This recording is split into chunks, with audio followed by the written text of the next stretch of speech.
we want to make sure that the oil that is actually sold and exported to sell oil in order to be able to purchase additional humanitarian assistance.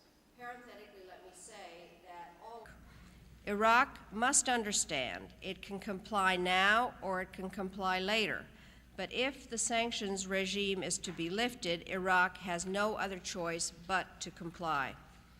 Our resolve to be here today, and I look forward to your questions. Thank you, Madam Ambassador. Moreover, we do not believe Iraq has given up plans to develop larger, longer-range missiles with which it could blackmail or attack not only its neighbors, but potential targets in Europe, Asia, and North Africa.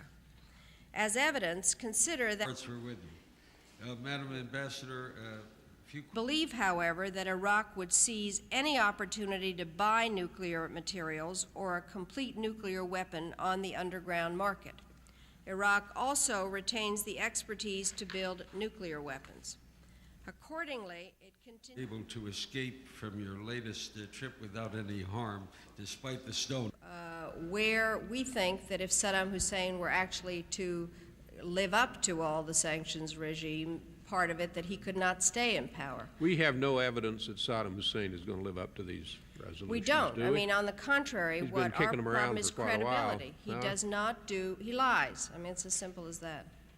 Are we prepared to... That paragraph 22, for instance, speaks for itself, and that one... In the nuclear area, we found a program that had almost 15,000 people involved, spent $10 billion over a decade, was within... Iraq itself produced indigenously with its own production capacity several scores of Scud missiles. We're working on a missile with a range of 3,000 kilometers, and as recently as in the last 6 months, managed to acquire from the former Soviet Union, from Russia, over 60 guidance cans for long-range missiles. This is a program that, in fact, has not ended.